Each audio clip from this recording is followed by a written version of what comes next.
President Obama has been warning of terrible consequences if these cuts that they've been talking about took place. Some called it just scare tactics, and others say if you really want to cut government spending, there are plenty of places to look. Ephraim Graham has the story. For weeks now, Obama administration officials have warned federal spending cuts would spell disaster, like airport security. You're going to see those lines really grow. Education Secretary Arne Duncan claimed teachers were already getting fired. These are teachers who are getting pink slips now. Of course, the Washington Post found that to be wrong, and Duncan softened his wording. Tens of thousands of teachers will potentially lose their jobs. And the president's been leading the pack, playing the fear card across the country. This is going to be a big hit on the economy. But many conservatives say the White House is overstating the case. We don't have a revenue problem. We have a spending problem.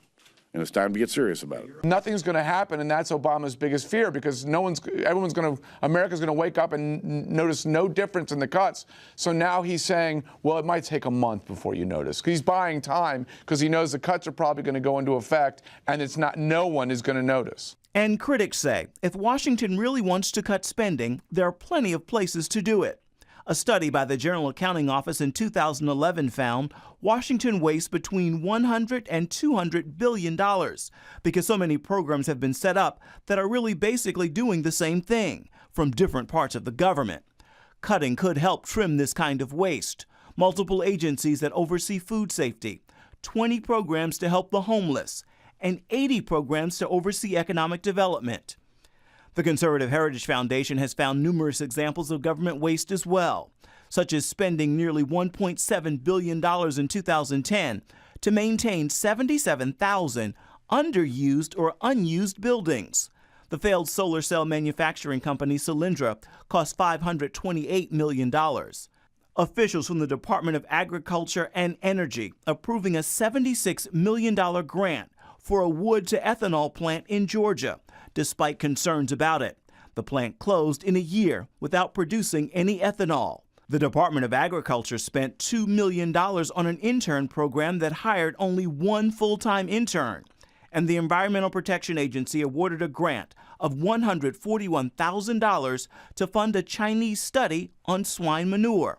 Seton Motley says all that money Washington borrows to pay for wasteful spending hurts the economy. Every penny the government borrows is a penny the private sector can't borrow to grow businesses, hire people, add jobs. The $85 billion in cuts go into effect at midnight tonight. Congress has already gone home for the weekend, but its leaders are meeting at the White House today. And officials say the president is still hopeful something can be worked out. Ephraim Graham, CBN News. Well, thanks, Ephraim. It's incredible. But he keeps saying in order to get a balanced approach, you got to raise taxes, and the Republicans are holding firm.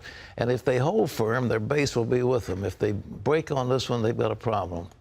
Well, another Washington media figure says he was threatened by the Obama administration.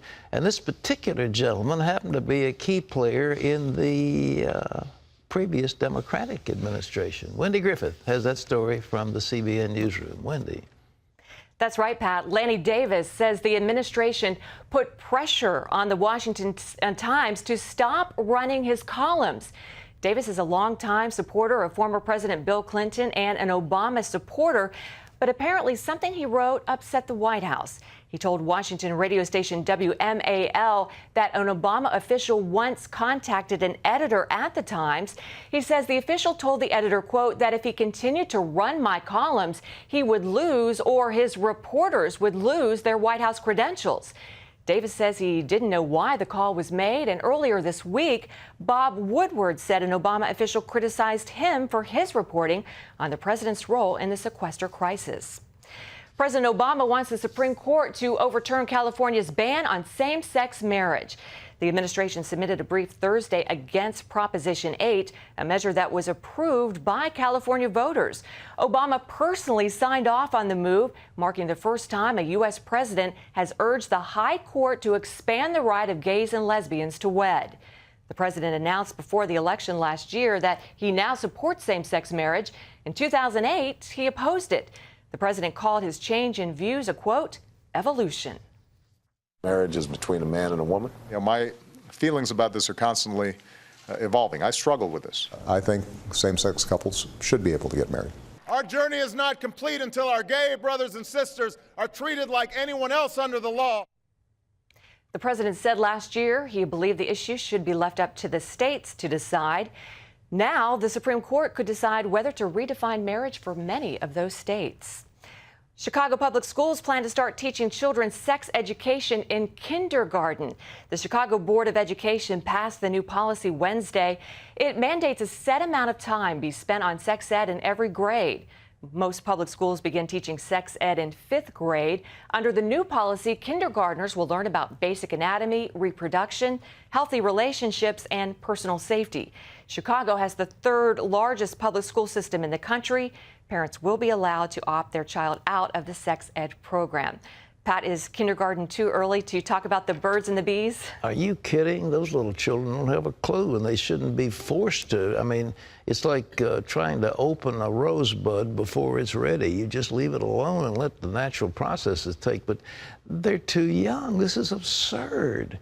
This is absolutely absurd. But here you've got one of the failing school districts in the United States. I understand there's something in excess of 60% of all the Chicago teachers send their children to private schools because they don't want them to be exposed to the failing school system up there.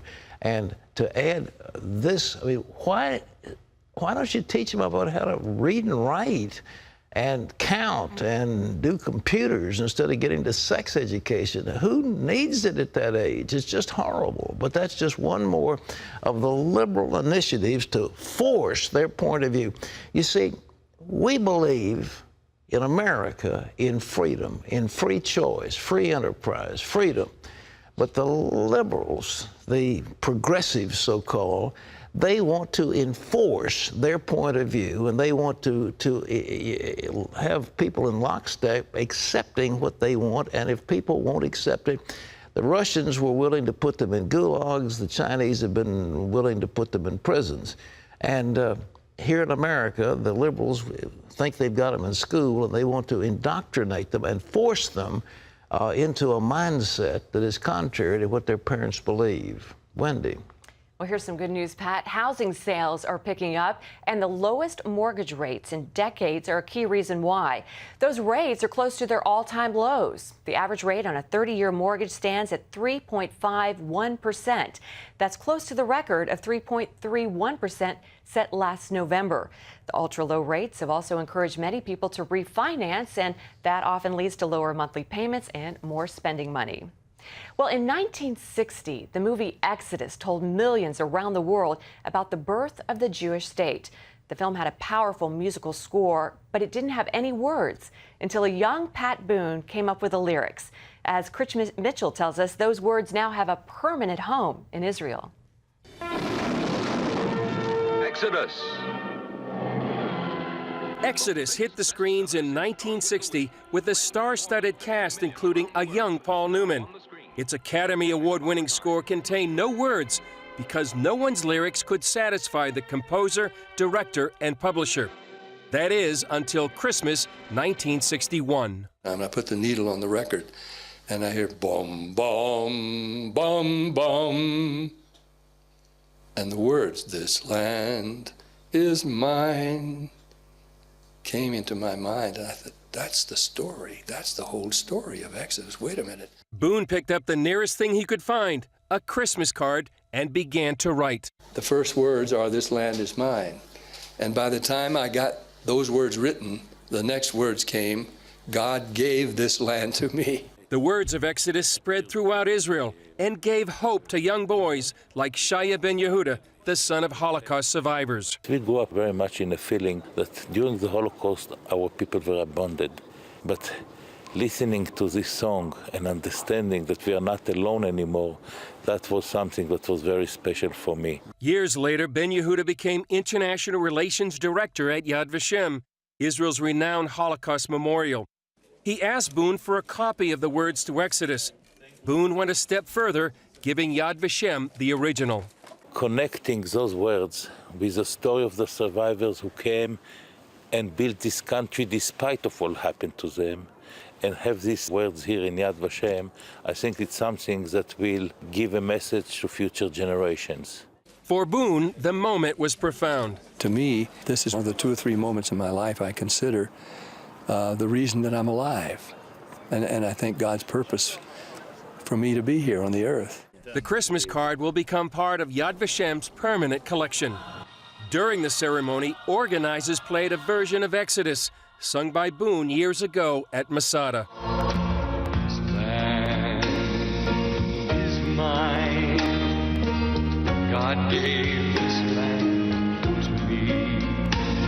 This land is mine.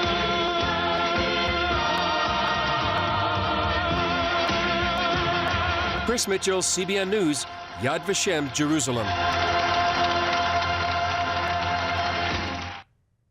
Wow, incredible story, Pat, and incredible movie.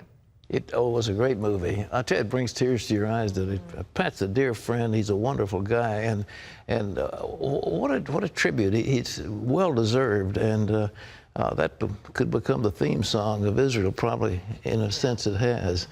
This land is mine. God gave this land to me. It just came to him. That was inspired by the Lord. And, yes, it was. It's a beautifully done. Yeah. Beautifully done. Arkansas Governor Mike Beebe signed into law a bill protecting the rights of mothers who are forced to defend the lives of their unborn children. It's called the Pregnant Women's Protection Act. The measure passed both the State House and the Senate unanimously. The group Americans United for Life is behind the new legislation. A spokesperson says it was drafted in response to the growing problem of pregnancy-related violence against women. Studies show a pregnant woman is more likely to be a victim of homicide than to die of any other cause. Well, Operation Blessing surprised a Sandy victim and cancer survivor with an Extreme Blessing home makeover. Barbara lost everything when Hurricane Sandy hit her Breezy Point home. But with the help of 100 volunteers, Operation Blessing gave Barbara a big surprise. They rebuilt her home, complete with new drywall, floors, paint, appliances, and even furniture. In addition to homemakers like this one, Operation Blessing's Hurricane Sandy relief efforts have provided more than 12,000 hot meals and coordinated over 1,500 volunteers to help with cleanup and debris removal. And you can find out more about Operation Blessing by going to their website at ob.org.